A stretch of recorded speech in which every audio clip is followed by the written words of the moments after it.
Bismillahirrahmanirrahim. Assalamualaikum warahmatullahi taala wabarakatuh. In chapter 7, when we talk about wage structure, sometimes some other textbook will call this chapter as income inequality.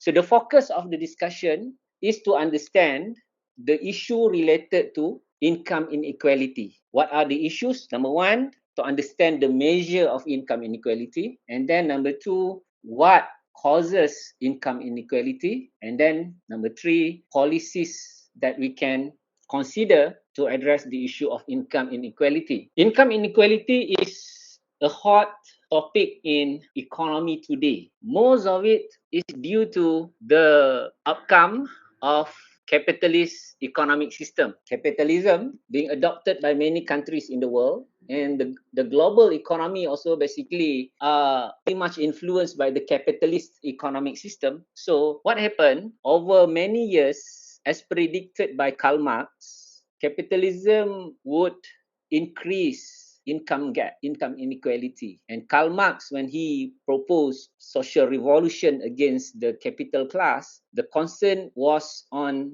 the issue of income gap, the struggle between the working class and the capital class. So he proposed another system to overcome that. The two ideologies, capitalist versus socialist, basically dominated the globe. And since many parts of the world are very much influenced by the capitalist system, today we identify some of the symptoms from the system, among other things, income gap, income inequality. And if you look at factors of production in economics, we have land, labor, capital, and entrepreneur. Labor, the topic that we discuss for this course, is one of the least rewarded factors of production because labor receive wages or income, and often, especially the low-skilled workers, they are not paid according to the fair level of wage. When I say fair wage, that's a broad concept. Ibn Khaldun, Ibn Taymiyyah, the Muslim scholars earlier, they had mentioned this idea of fair wage, fair price. But how to model that, how to take into account the element of fairness into income level. Remember, we discussed on marginal productivity theory, wage equal to value of marginal product of labor, and I throw this question to you about how to factor in fairness into this rule of thumb when firms hire worker because they base it purely on productivity, right? So that's a bit on the introduction of the discussion for this topic. Now, when we look at the wages or income received by workers, this is very important for policymakers, for economists, because it reflects the level of consumption ability of the workers. When we say consumption, usually we can focus more on the real purchasing power of the income or earnings. Okay? Remember earlier, first topic, we differentiate what is wages, earnings, income, and so on. Now, the issue of how much earnings workers take home and the real purchasing power of the money that they have, that's important to ensure certain standard of living of the working class. Working class are the majority in the economy. Majority, if from their hard work they still find they are not from their hard work they still find earnings that they brought home, it still does not give them enough, then this will create what we call the class struggle. The class struggle, working class felt being unfairly treated by the system. Right? When people work, they are trying to find source of income in a dignified way. I work, then I expect to be paid, and from that payment, I want to support myself, my family, and so on. That's fairness to many people. So that's important. And number two, from income level also, this will put people in a distribution structure or distribution scheme in the economy where people tend to look themselves and make comparison against other people. How do I stand in the society? Am I in the low income group, middle income group, or high income group? That's also, like it or not, puts people in a people judge other people sometimes based on that, and status in the economy also is evaluated based on that.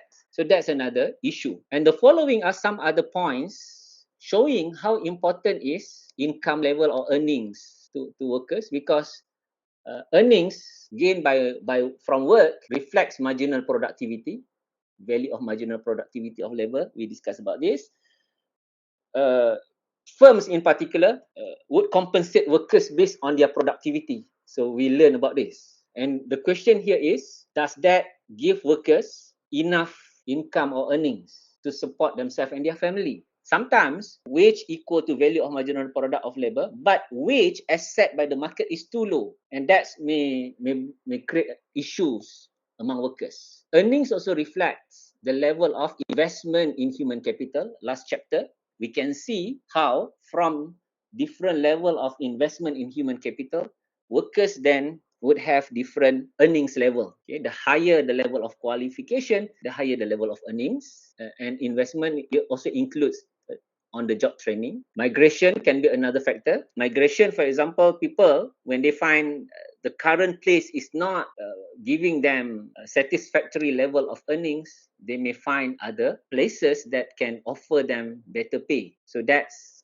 explain mobility of workers from one geographical location to another geographical location. And then earnings also would open up other opportunities to people, because higher earnings, higher income enable saving. If the earnings is very low, basically poor people, they don't have saving. They use 100% of their income. Higher earnings, on the other hand, enable saving. From saving, people can make investment. They can buy land, they can invest in stock market and so on. And that's open up more opportunities and enable them to improve their income level, and therefore in the distribution of income, they will be in on the other tail of the distribution. So when we talk about income distribution, usually this is what we can imagine, but this is a diagram, well-established diagram. If this is the distribution, this is a case where this is a case where there is equal income in the economy, where everyone in the economy is earning about $20,000, $20,000, let's say, per year. So this is a case of equal income distribution.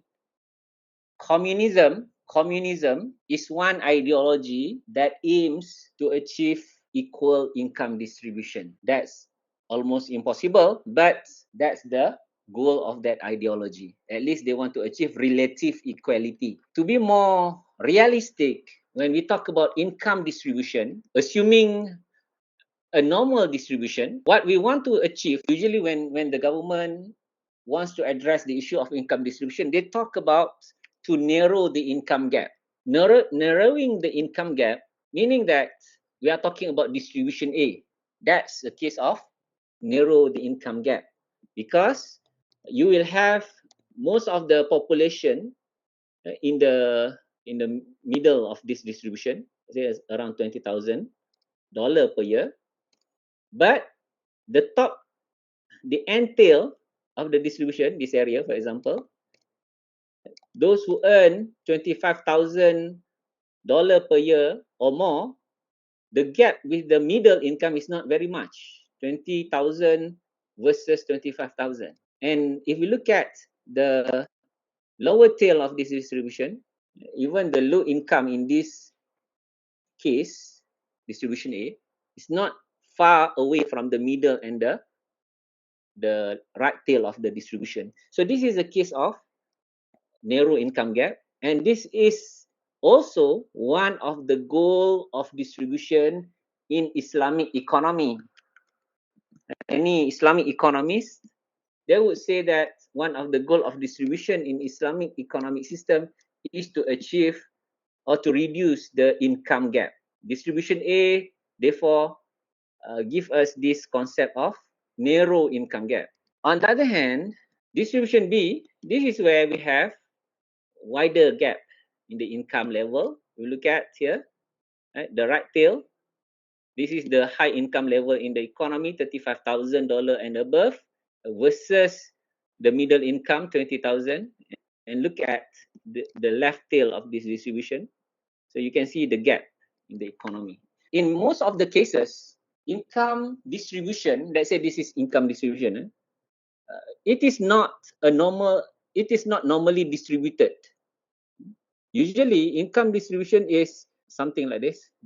Let me try to draw something like this. Okay, long tail on the right side. And most of the population are more towards the left side of the distribution. Okay, very few with the high income. There is a, and it's skewed. It's skewed like this, as shown in my drawing there. So that's most of the time. Therefore, if we predict the income level is skewed, like what I've drawn here, using average to measure the central tendency point, if you use mean or average, that may not reflect the average income. That's why most of the statistical report they will use median. One way is not to rely or to really uh, rely on average income, but to use median income. That's more reflective of the central tendency points when the distribution is skewed. So be aware of that. Let's talk a bit more on the way how to measure income distribution. If you make a survey, usually many statistic departments, they collect data on household income level. All over the world, the standard is Department of Statistics would have a report that they call the Household Income Survey, HIS, Household Income Survey. That will give sample of information on household income in the economy. So if you have that type of data, right, let's say you have about 50,000 respondents, households, with all the income that they earn. One way to calculate income distribution is to use variance. Okay, variance, or this is the formula to calculate variance. But the problem with variance is, as the income gets higher, then the variance also gets higher. So variance is good to measure dispersion in absolute value. But if you want to compare dispersion relatively, then variance may not be a good measure. Therefore, the alternative to variance over here, you can use standard deviation. This is standard deviation, square root of the variance formula. That gives you standard deviation, or you can also use covariance for that matter. This is the basic way how we can measure dispersion.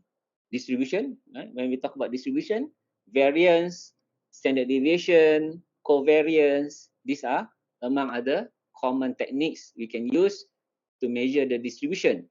However, another common measure of this income distribution is to use Gini coefficient. Gini coefficient, I think all of you may have heard that term. Later, I will show how the basic idea to calculate Gini coefficient, but not very much discussed is to use this income ratio. Right? Another technique is to consider income ratio. What is income ratio? For example, here, ratio of earnings. You can take certain income level at certain percentile and you compare with another percentile. See, the idea here is like this. Maybe this is too wordy for you, but you can study this slide later. I put it here so that you can refer later. But the idea of percentile, these are among the common ratio used to identify income gap. For example, 80 to 20, that means you take the 80th percentile compared with the 20th percentile. Okay.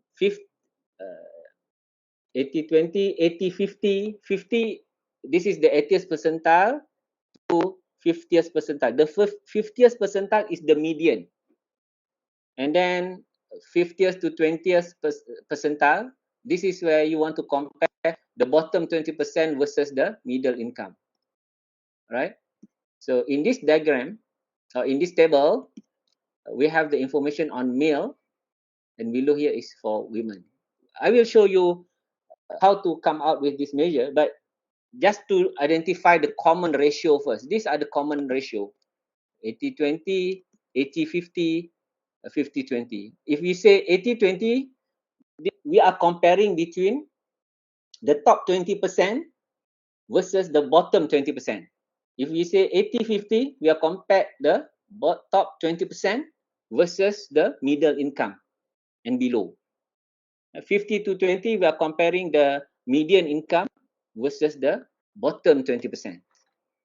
Example, how to construct this ratio. To construct this ratio, this is the methodology. Number one, if you have a long data, even when you can make your own survey. For example, going back to my example earlier, household income survey. First, you rank the income level of the observations from the lowest to the highest. Let's say you have 50,000 observations. Rank them from the lowest to the highest. And then you identify the percentile level of the income, okay, the percentile value.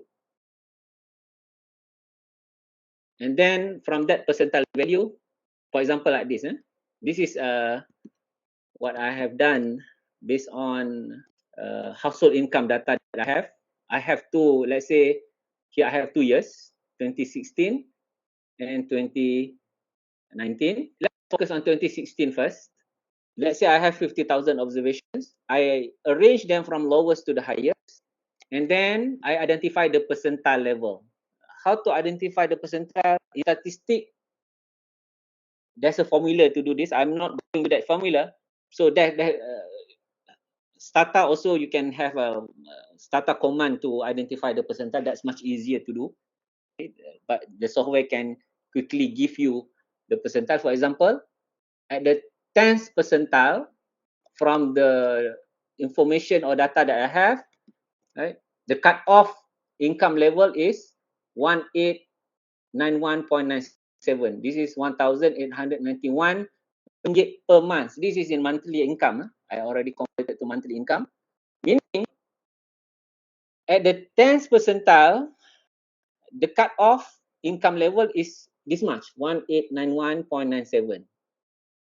If you say what's the below, what's the income level, what is the 10% lowest income? Sorry, what is the lowest 10% income level? What's the lowest 10% income level? Lowest means those who earn 1891.97 and below. Those fall in the 10% lowest income level. And then 20, and the 20th percentile, here, 50th percentile, this one, this is also the median income, right? 50th percentile is the median income. So the median income for 2016, at least from the sample that I have, 4,673 ringgit per month. So that's another idea, right? Sometimes you may read people say quartile. Quartile means they still use the same technique, the rank, but they identify the 25th, 50th, 70, 75th, and 100th.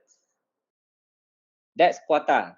They do, this is percentile. You can go like this, or you can have like this. Another term that sometimes you may heard, 25th, 50th, 75th, and 100th. Okay. So that's quartile usually, we call it. So having this, now with this information, we can use the ratio. Remember just now, you can have 80-20 ratio. So if you want to calculate the 80-20 ratio, let's write it here. Let's say you want to take 80 to 20 ratio.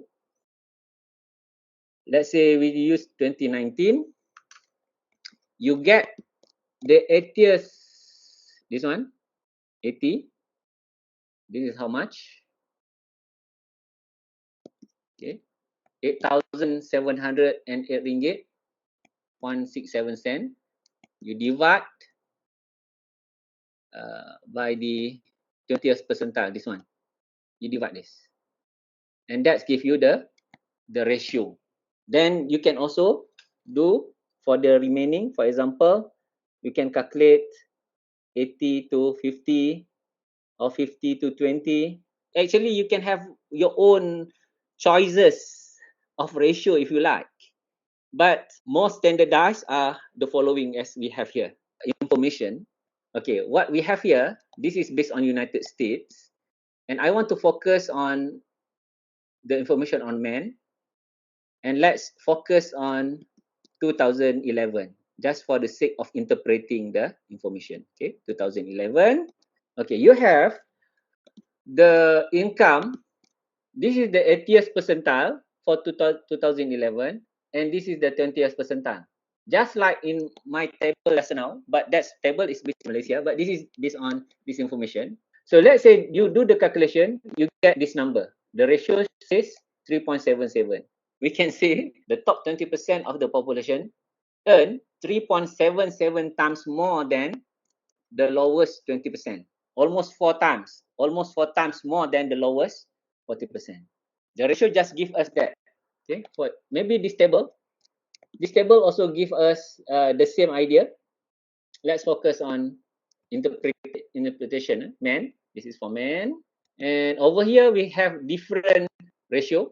Let's focus on 80-20. After they do the calculation, 80-20, let's focus on this year. This is the same that we have done earlier, 3.77. But this is for the other ratio, 80 to 50, meaning the top 20% compared to the median, they earn 1.9% more. The top 20, you compare with the middle income, median, they earn 1.9% more. Almost twice, 1.9, we can say almost double. And for the third one, just to see the interpretation, 50-20, 50-20, we are comparing the middle income and the bottom 20%. The difference is the middle income, they earn 1.99 or almost twice or double those in the bottom 20%. The thing that you need to know about this ratio is, if you have what we have done here, let's say we do the calculation on this, having only one data point, let's say you only have for 2016, you calculate 80-20 ratio, then what? It just tells you one thing, how much the top 20 earns compared to the lower 20%. To give more meaning to this technique, you need to have more comparable information, such as what we have here.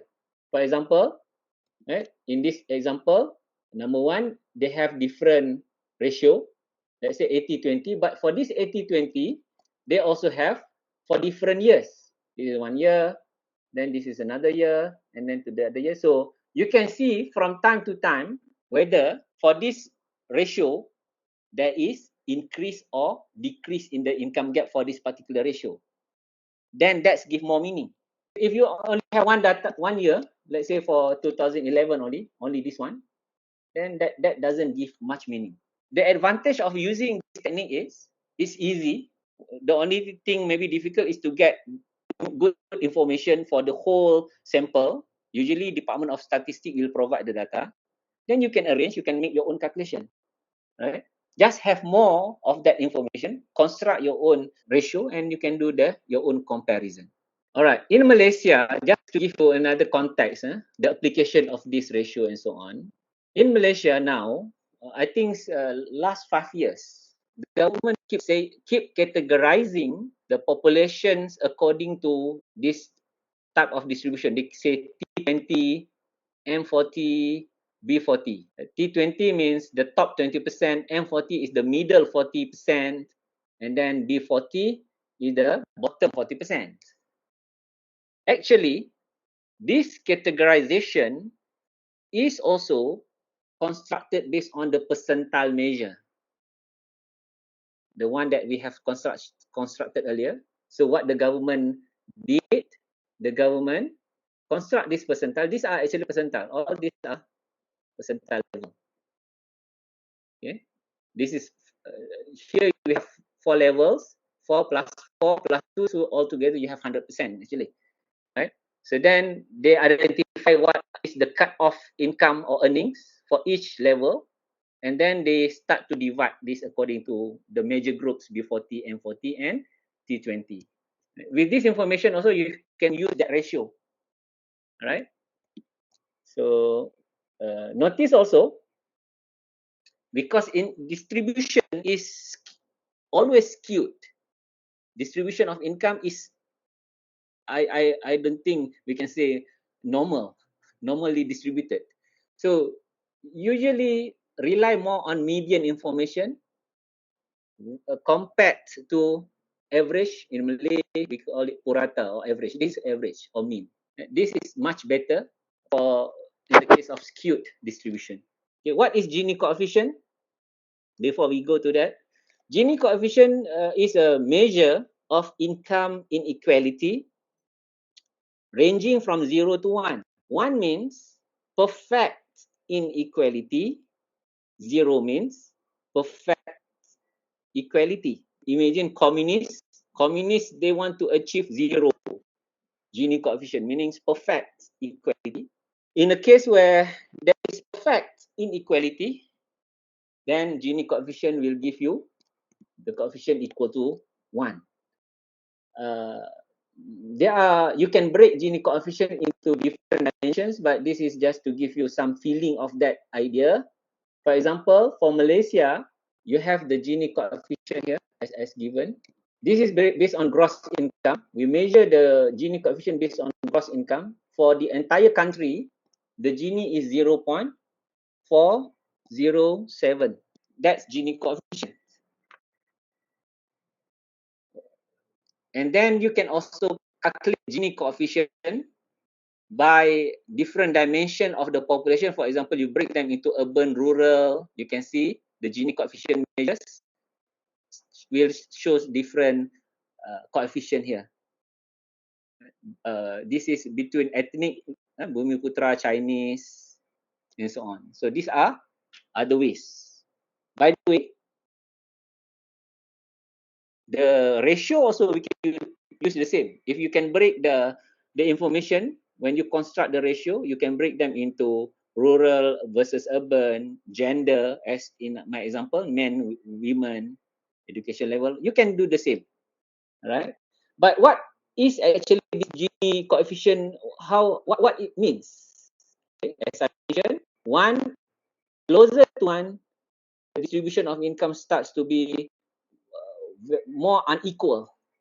The income gap is much worse. But closer to 0, that means the income gap is much more equal. How do we calculate Gini coefficient? I will not show detailed calculation, but this is just to give you the idea. Again, we need information on income level.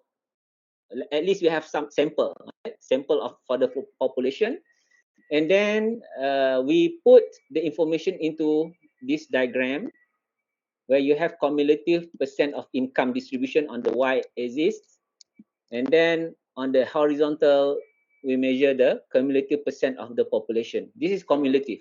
So what is important is this line, this Lorentz curve. This line, this one, this is Lorentz curve. This line actually is the plot of the cumulative percent of population with respect to the cumulative percent of the income. For example, here we can say that 80% of the population, basically, they enjoy, somewhere here, how many percent?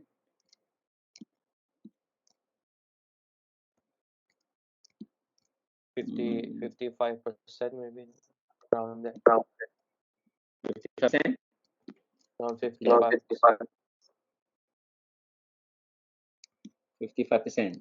That's not much, right? It's not very good. It's not very good because 80% are sharing and have to make do with 55% of the income level. Meaning the other 20% are enjoying the balance of that. This 45-degree line, this is the egalitarian line where this is the line of equality. This line shows equal sharing of income. For example, on this point, there's this point, we can say 20% of the population shares 20% of the income. So to construct Gini coefficient, this is the formula. You take area A divided by A plus B. Area A is this area. Area A is this area. The area in between of this 45-degree line and the Lorentz curve. So you can calculate this area. A plus B is the entire triangle here. With this information and with this diagram, then we can calculate the Gini coefficient. But if you have data, you have, for example, you put in Stata or eViews, easily you can calculate this. Just give command to calculate Gini coefficient, then you can come up with that calculation. I think your textbook in the appendix chapter maybe they give you one how to calculate this area. Right? In mathematics, we also learn how to calculate each of this area because it's not easy to calculate the area when you have curve like this, but that's doable actually. Right? So that's the idea. Now with that understanding, you can see this is how we look at this concept of Gini coefficient. Going back to this diagram, this is another important concept. First, in this table, I show you the measure of Gini when we use gross income. On this side, we have information of Gini where we have disposable income. Anyone can tell me what's the difference here between this side, disposable income and gross income? Gross income is before tax, right? Yeah, Before disposable tax, after income and tax. disposable income after we minus personal income tax, personal income. The idea here is if you calculate using gross income, this is before tax, 0.407, and after tax, 0.393. This is after tax. It's getting lower, much closer to zero, meaning that there is a distributive effect of the tax.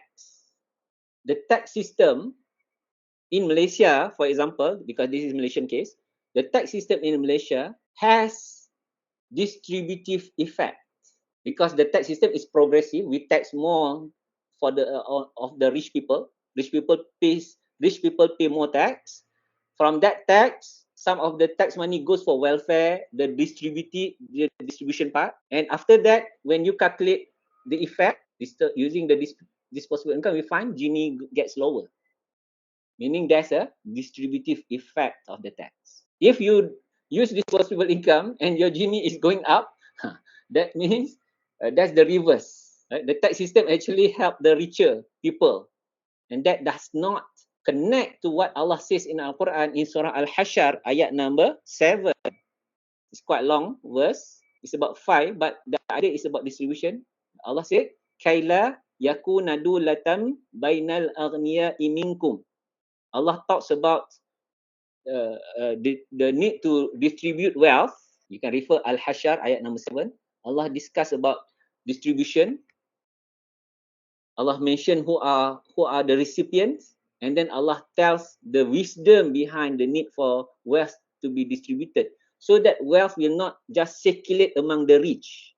Wealth should be shared, dispersed out, especially to the needy groups. So this is one effect. One interesting thing here is if you look at rural, this is Gini using gross income 0.367, and this is Gini after tax 0.361, which is not very much because in the first place in the rural area most of the people are not taxpayer by default. Most of them are in poor category. Not many of them are taxpayers. Therefore, you can see this, this type of comparison, just to give you another insight from this.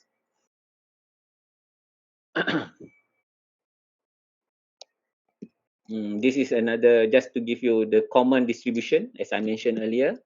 Right? If we plot income level, usually the distribution is something like this. So using median is better. Right? So what we have achieved in the discussion so far, let me recap before I move on.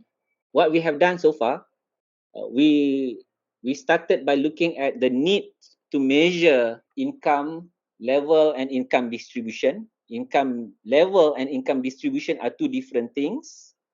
And then I shared with you some measures of income distribution. You can use uh, variance, standard deviation, covariance. Those are possible, but in a more statistical report techniques, Gini coefficient is famous. You can find that in many reports. And then the ratio. The ratio is not very, it's there, but not many people are aware until they learn labor economics or subject like this that really mention about this technique.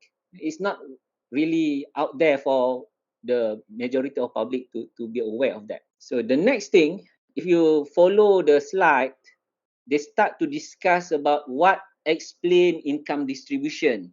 Okay, what explain income distribution? Among other things is education, as discussed here. But I will let this discussion for you to explore, because most of the discussion in the book are based on United States. But we can focus on few things before that I think more relevant. In general, what the textbook try to explain from many of the sections after they talk about the measure, all over the world, in general, economists observe the rising trend of income inequality. Many economists then try to explain why the rise in income inequality. So economists then try to explain what explains income inequality, the rise in income inequality. So therefore, you find famous book like the book written by Thomas Piketty, Capital in the 21st Century. That's becoming very famous because Piketty collected long data. I think he collected data from 16th century up until our current time, and he made comparison about in general the trajectory of income growth from the centuries compared with the interest rate. Interest rate goes to capital owner, income goes to the labor.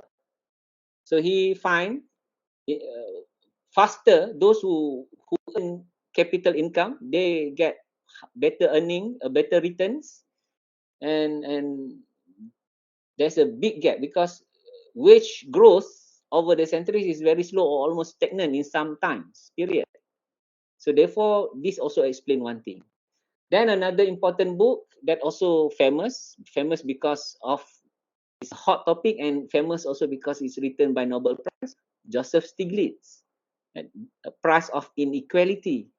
The price of inequality. Again, he talks about how capitalism as an ideology and the mechanism under capitalism actually magnify the problem of income inequality.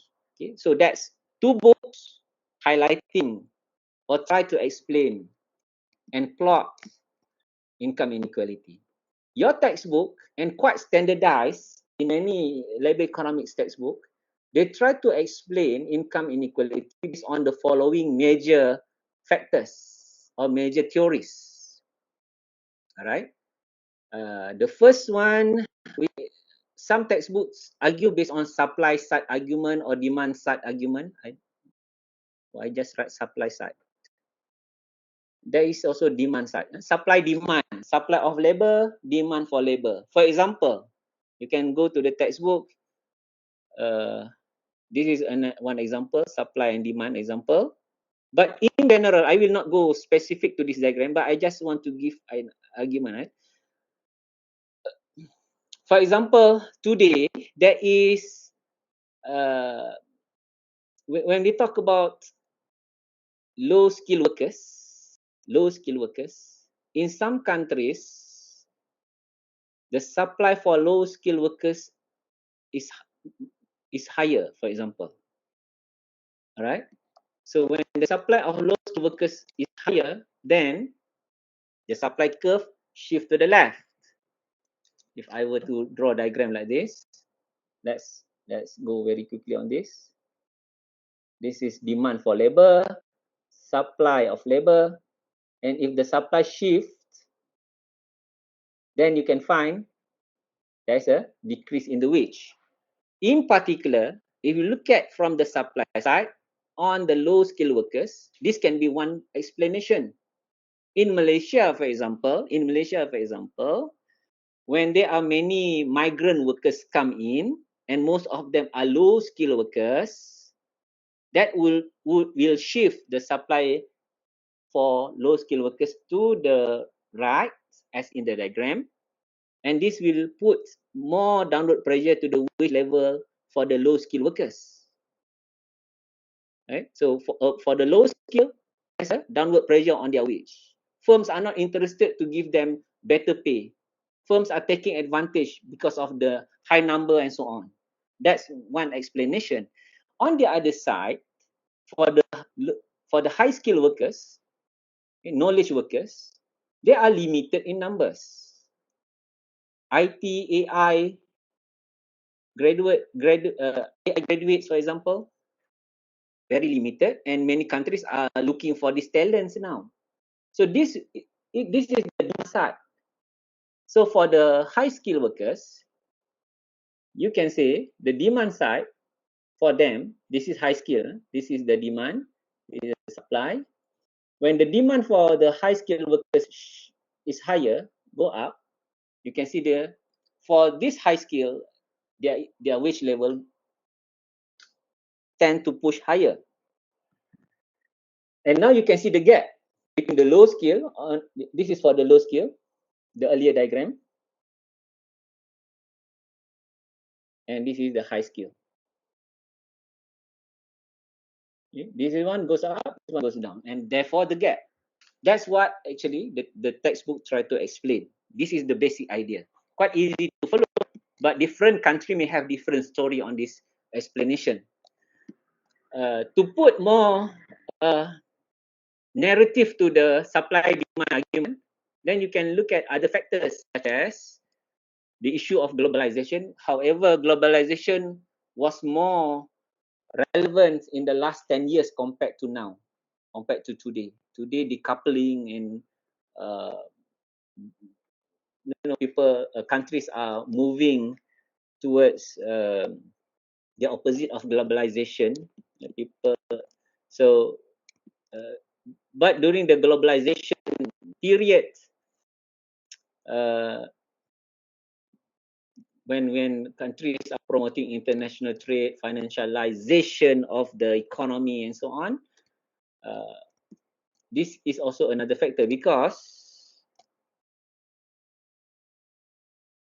you can look at, let's imagine the United States, because the textbook is US textbook, and therefore the example will be based on that. Just imagine US. uh, Most of companies in US would outsource the low skill production to overseas, China, Malaysia, Vietnam, or wherever they can find cheap labor, they outsource that to, to that places. But in their own country, they maintain the key production process that require high skill workers. So just imagine US. Now what happened in the US is, firms in the country, in the United States, only want high skill workers to work in their factory. But for the low skill workers in the United States, they lost their job because most of the job goes to overseas, outsourcing. And because of that, in the United States, there is income gap because of globalization issue. Definitely financialization is another issue. I can give another lecture on just about financialization. Maybe after this, I try to explain very briefly on this.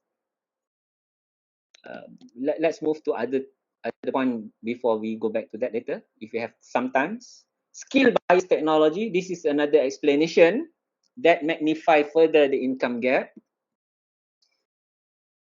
Displacement of low skill workers because of technology, because technology tends to be substitute to the low skill workers.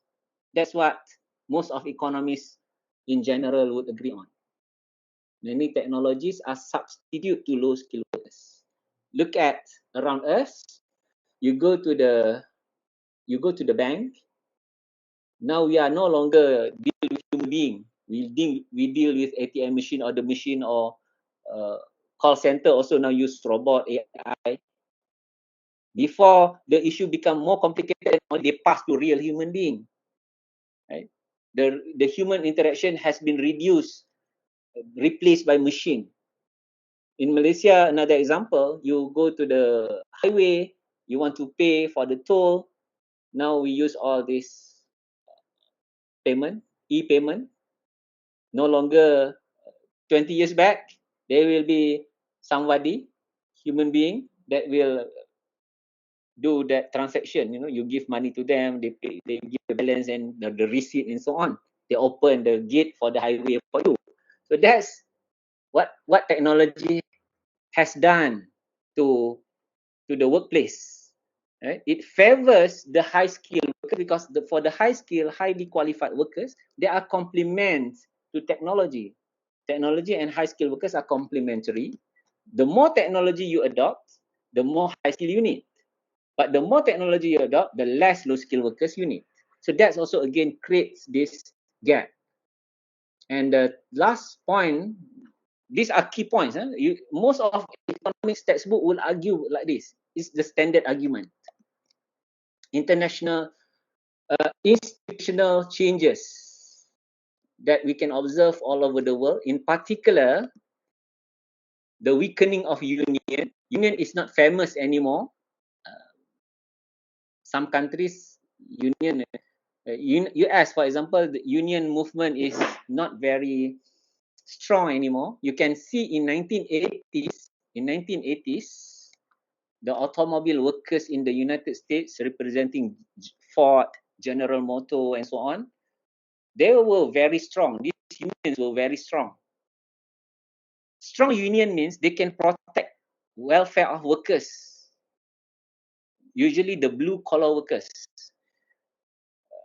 However, as time passes and technology becoming more dominant, union are finding more challenging to fight for the workers. You look at, for example, these big technology companies like Google, Amazon, these gig workers we say today, they are very individual. They are not unionized. They are not unionized.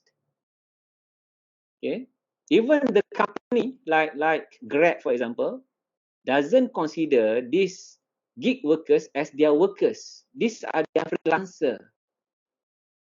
So who will fight on their behalf? They earn meager income by providing the services, food delivery, and so on. And they are not even considered as worker to the company. And they are not even uh, unionized in that context also. So the structure of institution put the low skilled workers at the more vulnerable side, and they are not well protected, and that's further increase this gap. And then minimum wage. Minimum wage can be double-edged sword to workers, especially the low skilled workers, because number one, the government, once they introduce the minimum wage policy, uh, based on minimum wage argument, some workers who are not lucky will not be employed, because once minimum wage is introduced, firms would demand less workers because of higher minimum wage. Okay, the idea of minimum wage is usually the market wage is too low. Market wage sometimes can be low like this. My marker.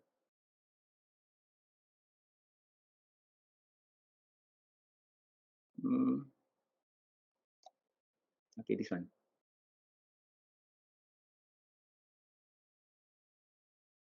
Demand, supply. This is market wage, the equilibrium. If let's say this wage level is too low, then the government introduces minimum wage. Okay, this is market wage, this is minimum wage. Now you can see demand for workers once the introduction of minimum wage is lower compared to before minimum wage. Only the lucky workers who get the minimum wage can be considered to be better off in this context, but some other workers, they were not now being employed. So that can be one issue. Those who are unemployed because of this policy, they are worse off. Okay, that's one thing. Another thing about minimum wage is the revision for minimum wage may take times, consultation with the industry and so on. So once government lock certain amount for minimum wage, the next revision can take, let's say, 2-3 years. Even then, whether the government will increase it or not depends on how the industries would respond to that. So that's also creates some inflexibility, and it can be double-edged sword to workers. Okay, so that's another issue. Innovation. So these are the main issue that we can find in the argument.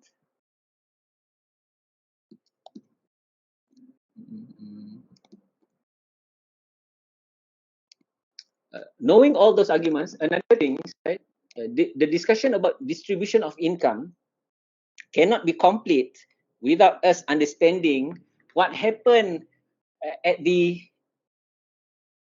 right tail of the distribution. The right tail. Remember our distribution? This side. We want to understand this side. Let's say the top 5%, the top 5%, the top 10%, the T10, T20 is not very much. T10, T5, the top 10%, the top 5%, the top 1%. The story is very different up there. You can make different novel or story just to compare between the top 10 and the top 1%. Totally different wealth class, different types of society up there. All right.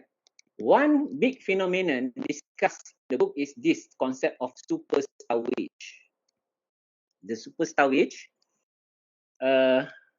these are superstars, you can see. These names are familiar to most of us. Oprah, I think everybody knows Oprah.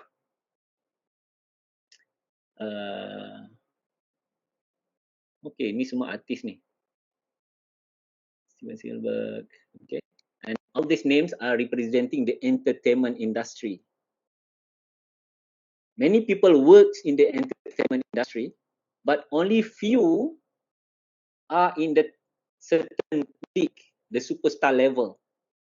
The same you can see for football player, soccer players. Many people play soccer in the league, but only few gets to the superstar and earn the superstar income. Right? So that's explain the top 1% or whatever higher level as shown in this diagram. Okay. This superstar have the following to get to that superstar level. Are the ingredients. This is my own notes in the ingredients. If you plan to be ultra rich, so make sure this. Number one, you are serving large market scale. Entertainment, for example, we talk about global scale. Not Indonesia is better. Market for Indonesia is better than Malaysia. That's why I have data on the top YouTube in the world. You know, I have data on that. YouTuber from Indonesia, they are more successful compared to YouTuber in Malaysia because YouTuber in Indonesia, Indonesian population is 200 million plus. Easily, right? You can be very successful having your own YouTube there because of that skill. But you look at most successful YouTuber or entertainers come from the United States, for example, because US influence, soft influence. Okay, their entertainment. Korea now is having that soft power also. So that's enable them to launch this large market scale dominance. So that's number one. The good thing now is because of social media, you can be viral and your viral can spread it out globally. You can become instant, but whether you can maintain that, that's another issue. Okay, so that's number one. And number two, you also need to make sure to this, your talent should be something rare, outstanding, and non-substitutable. Substitutability, I should write the non-substitutable. Non-substitutable. Opera, there are many people can talk on talk show, but very few or Oprah is in her own league. If you watch Daily Show, I think Daily Show now is not very popular anymore after Trevor Noah left the show because he got that talent where people watch it and he got that superstar status. Okay, the same for football. David Beckham, Lionel Messi, whoever now, they earn huge because of their talents and craft. And then number three, concentration of the demand. Concentration of the demand here means people come to the stadium or to the show just because they want to see opera or they want to see Lionel Messi playing football. They don't care about other things. Therefore, superstar usually creates winner takes all situation. And this is also sometimes you can observe in the online teaching platform like Coursera, for example. There are many professors, lecturers put up or upload their videos on this platform. Let's say I upload my lecture on labor economics on Coursera, but I have to compete with other professors. Some professors can be like, let's say, have the ability like Oprah. So students start to go there, start to like him more, and the network effect then kicks in. That's another factor, the network effect. People, just consider this is the authority and the rest becoming insignificant. People flock to that for that factor, influential factor. And the rest, they just slowly dying automatically. So that's also another phenomenon. And when we have superstar effect, income is very, very concentrated on this group of people only. Right? So that's also creates this income gap. Question? So Data, Uh, Fajar first. Okay. Fajar. Okay. Or you want to ask whatever? I have one question, Dr. Yes. Actually, you said before that inequality today is almost impossible, right? But Prophet Islam principle also encourage to equality income, equality distribution. Also, our government also encourage to uh, e- uh, equality distribution in income distribution.